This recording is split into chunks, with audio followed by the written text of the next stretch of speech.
FNAF relies on jump scares. It's what put the game on the map along with its estranged lore. But not all jump scares can be nightmares. And some are so bad that they made Scott have to rethink the entire series. But what jump scares caused this kind of reaction? That's what we're exploring today. Let's do it. In at 10, Scrapped. The scrapped animatronic jump scares could be surprising if you're just like chilling in your office playing Fruity Maze. However, when interviewing or testing them when you first get them out of the back alley, the scariest thing in this jump scare is actually just the sound. After that, you're okay because they just stand up a little bit. Like when you don't get the loan that you wanted at the bank and then you start standing up because you think like, how could they do this to me?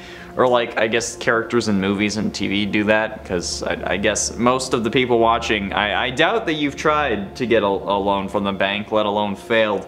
But everyone on TV always stands up. That's it though. That's all this jump scare is, nothing more. They move forward a little bit, but they're not just like suddenly in your face. They're not slashing at your throat. They're like, hey, I'm functional, which is just kind of lame. But if they get into your office, that's a different story. That's a different jump scare entirely. In at 9, Phantoms. The Phantom animatronics from FNAF 3 are the scariest things in that game, aside from the backstory. The design of the animatronics may be simple, but the idea that the jump scare doesn't end your game and in fact makes you panic is actually genius. However, with that being said, eventually you figure out the signs for when they're about to appear. For example, you check a camera and Phantom Foxy is blocking it. The minute you close the camera, you're going to get jump scared and something will malfunction. Once you know the signs, the jump scares won't really be able to get to you, and once these stop getting to you, you won't really be scared by this game anymore, and I'll get to why later on. But at least the Phantoms add some unpredictability to the game, but only in the form of mechanics. Making sure that no strategy will ever be foolproof, not unpredictability in the scares, because like I literally just said, you can guess those fairly easily. In at 8, Jacko Chica. Jacko Chica is a scary animatronic. Being introduced in the FNAF 4 Halloween update and later making it into Help Wanted's DLC, I want to avoid this animatronic. Okay, I always wanted to. However, in the Pirate Ride minigame, it may actually be impossible. No. No, that's right. In the second helpy section that gets revealed, the one at the end of the level, you get taken through the back rooms of the pizza place, and one of which appears to be the kitchen, where Chica is standing outside. To get her to move out of your way, you must hit a scrolling red button to call her back inside. If you miss this, however, she will turn around and run at you. The jump scare is easy because you see it coming. You literally watch as her chicken feet slap the floor as she sprints full force at you. Like one of those like, oh, this is what ducks' feet sound like on different surfaces TikToks. She just comes at you like you're a freshly cooked pizza pie, but you see her coming, so you know when the scare is coming too. And at 7, the Puppet. The Puppet, while having a spooky backstory, isn't the scariest looking animatronic. The character is just a tall puppet and doesn't really have much else going for it. It's just a tall lanky bean like me, aside from the tall. But this jump scare is also predictable if you're paying attention to the music box, and especially in the case of FNAF VR, since you literally see the puppet walking down the hallway like this. Literally like this. It's the weirdest thing. The first time in the entire series where we actually see the character walking with their feet touching the floor.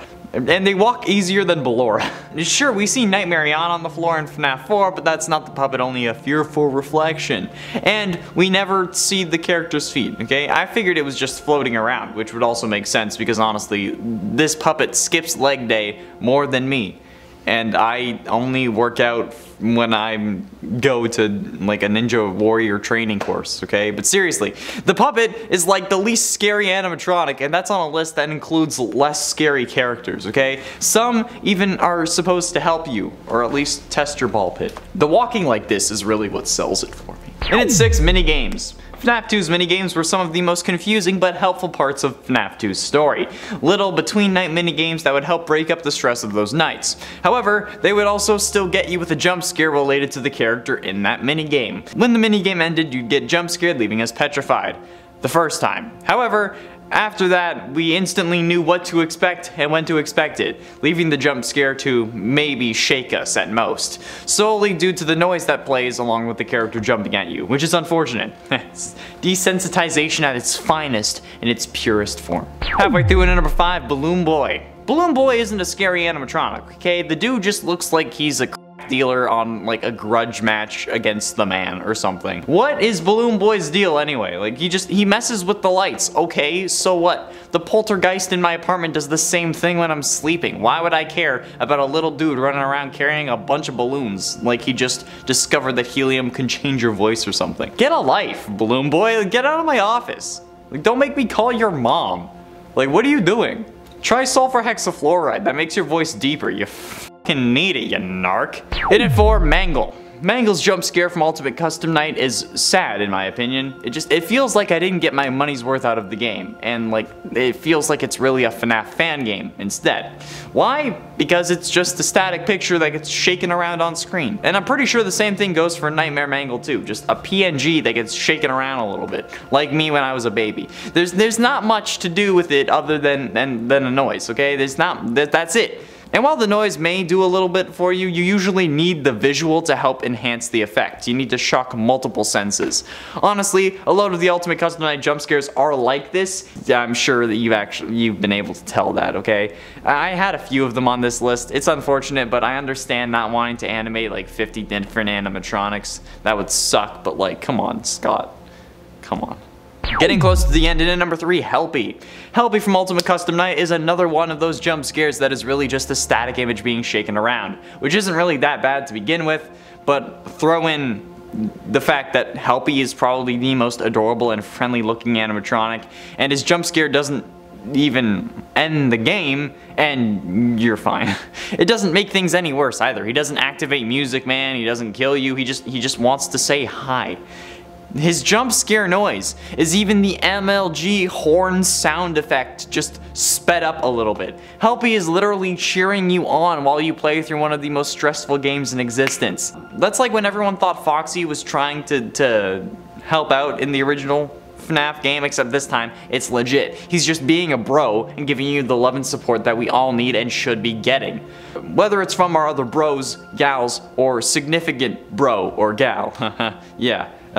Any loved one in my life needs to hype me up as much as Helpy was, okay? Or it ain't worth it. That's my standard, okay? The bar's being raised. Ironically, I wrote this while I was... Penultimately, in at number 2, Grim Foxy. I've said it before and I'll say it again. The glory and actual scare of a jump scare comes from the surprise factor. The fact that you don't know when it's coming, or maybe you had like the build up beforehand. Grim Foxy in the Corn Maze minigame is quite possibly the most anticipated and expected jump scare out of every single game and every single animatronic in the series.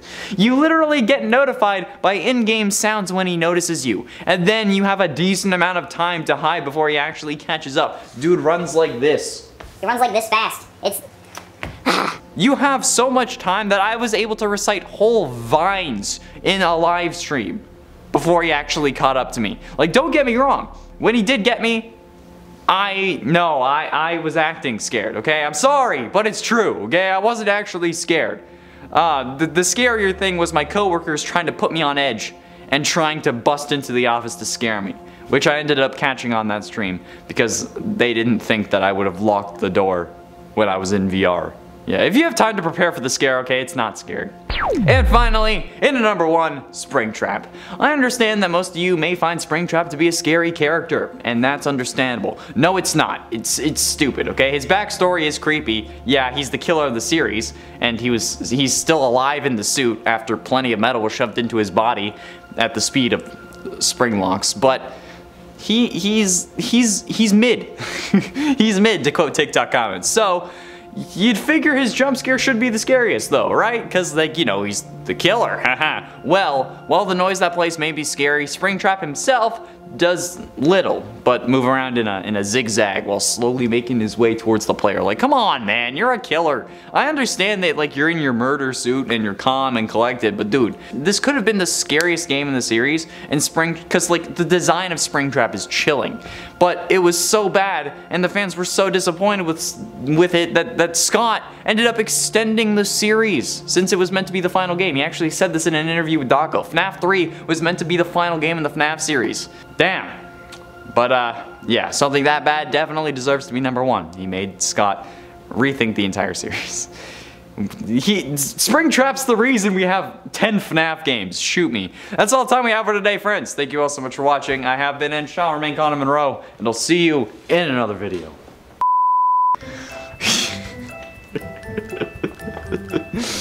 Getting mad at animatronics is always fun. Jesus Christ, number 4 in 6 minutes?